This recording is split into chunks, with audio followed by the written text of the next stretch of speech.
আসসালামু আলাইকুম। আশা করি আপনারা যে যেখানে আছেন সবাই ভালো আছেন। আমরাও আল্লাহর অশেষ রহমতে এখন একটু ভালো আছি। আজকে আসলে ভিডিও বানানোর একটাও কারণ, আপনারা সবাই দেখছেন ইতিমধ্যে আকবর আদালতে নেওয়া হয়েছে, 7 দিন রিমান্ড শেষ হয়ে গেছে। বা একটা শুনিয়া সবচাইতে বেশি আশ্চর্য এবং খারাপ লাগে যে 7 দিন রিমান্ডের পরেও আকবরে এবো মানে স্বীকারোক্তি দিছই না যে তাইন যে আমার বাইরে মারছইন, মানে পিবিআই এবো মানে তানোর কাছে কি এটা তদন্ত করিয়া লইতা পারছই না। বা আমার একটাই মানে অখন চাওয়া, এটা কোন ধরনের রিমাইন্ড হইল যে একটা মানুষের 7 দিন রিমাইন্ড দেওয়ার পরেও এবো স্বীকার করলো না আকবরে।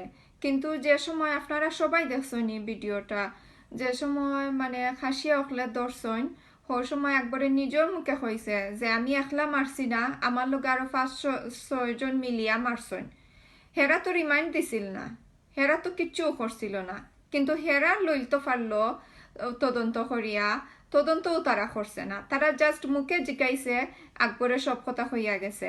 কিন্তু আমরা পিবিআই এ 7 দিন রিমাইন্ড দেওয়া পরেও কিচ্ছু মুখ তাকে পাকড়তে পারছেন না। যে সময় এই কেসটা প্রথম পিবিআইয়ের কেসে দেওয়া হয়েছিল লন্ডন, আমার ফ্রেন্ড বন্ধু সবাই আমারে কইছে যে তুমি তাই যে পিবিআইয়ের কেসে দিছো, এটা চিন্তা করিও রুবা, এটা কেস কতদিন বড়া চলবো। কারণ সালমান শাহ সেম ওলা মারা গেছিল, পিবিআই এ এটা যখন নিছে কেস, সালমান শাহর মায়ে কিন্তু এবো বিচার পাইছেন না সালমান শাহ হত্যার, কারণ এটা পিবিআইয়ের কেসে আছিল। সেম দেখো তুমি তাইনো রায়হানোর বিচার পাইতাই না, এটা পিবিআই গেছে যতদিন থাকবো। আমি তারারে কইছি না এটা ডিফারেন্ট, আর আমার বাইকটা এটা ডিফারেন্ট জিনিস।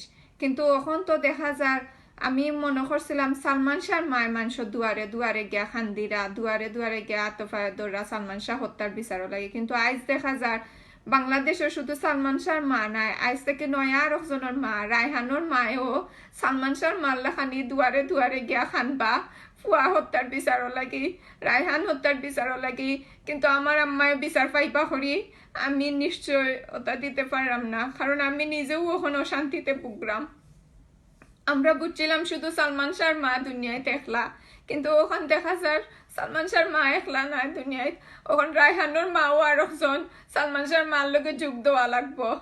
প্লিজ আমার একটাও রিকোয়েস্ট পিবিআই যাইন তাইন খাস করা, প্লিজ আপনারা মনে করো কাছে রায়হানোর লেখানে আপনারারও ভাই আছে, আপনারারও লেখান জুয়ান বাতিজা আছে, আপনারারও বাগনা আছে।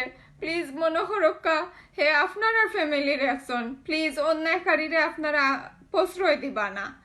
একজন অন্যায়কারীর কারণে কিন্তু আপনারা পুলিশ প্রশাসনের সব বরবদনামর সব রে মানুষে এখন বাদ চোখে দেখবা। প্লিজ আপনারা এখান করতে দিবা না। আমার একটাও রিকোয়েস্ট, যে অন্যায় করছেন অন্যায়কারীর সাজা হইতো, ওটা লাগি সব রে বাদ পাইবা না, আপনারা সবাই কিন্তু বাদ নাই। আমি একটাও হইতাম চাই, মানে প্লিজ আপনারা সুস্থ তদন্ত করক্কা।